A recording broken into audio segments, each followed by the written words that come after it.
Bonjour. On entend beaucoup de gens parler de sortir de sa zone de confort, qu'il faut sortir de sa zone de confort et qu'il est bon de le faire. Mais en expliquant rarement pourquoi. Alors voici pourquoi.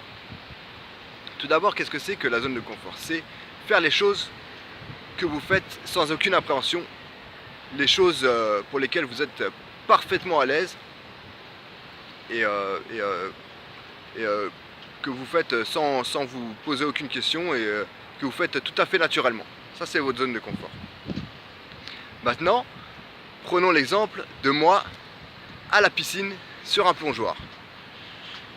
Je suis sur un plongeoir de 10 mètres de haut et je ne suis pas du tout à l'aise pour sauter ce plongeoir là parce que ça me fait un petit peu peur.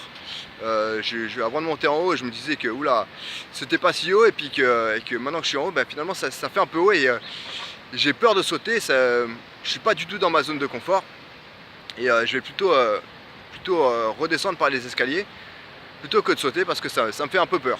Ça me fait trop peur pour sauter, je me dis que non.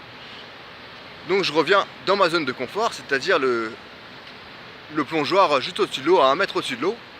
Et là, j'ai aucune appréhension à sauter, je saute, je m'amuse bien. Il n'y a pas trop d'adrénaline, mais je suis dans ma zone de confort.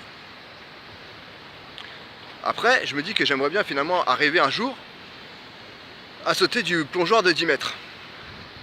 Donc ce que je fais, je vais aller étape par étape et commencer par sauter du plongeoir de 3 mètres.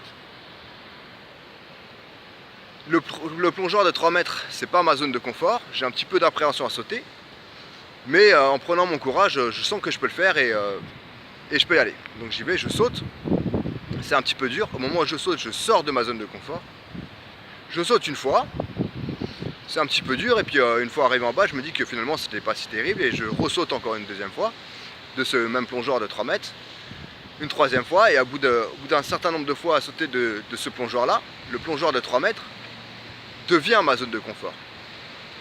Autrement dit, en sortant de ma zone de confort, j'ai agrandi ma zone de confort. Ma zone de confort qui était au début le plongeoir de 1 mètre au-dessus de l'eau est devenu celui de 3 mètres. Et en augmentant petit à petit, en passant par le plongeoir de 6 mètres, je sais pas, de 8 mètres, je peux arriver petit à petit à agrandir ma zone de confort de plus en plus haut et à être à l'aise, à finir par être à l'aise à sauter du plongeoir de 10 mètres. Donc voilà, l'intérêt de sortir de sa zone de confort, c'est de pouvoir l'agrandir et d'être à l'aise dans des domaines de plus en plus grands et à faire des choses de plus en plus variées et de plus en plus impressionnantes et à être à l'aise partout en fait.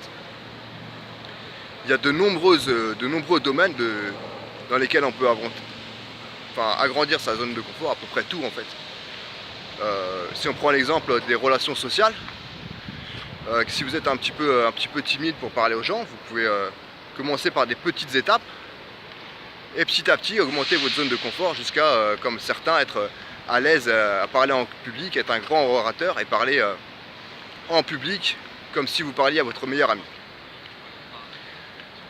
Donc voilà, l'intérêt de sortir de sa zone de confort, c'est de l'agrandir et d'être à l'aise, de plus en plus à l'aise en fait, dans des domaines de plus en plus différents et d'agrandir sa zone de confort. Voilà.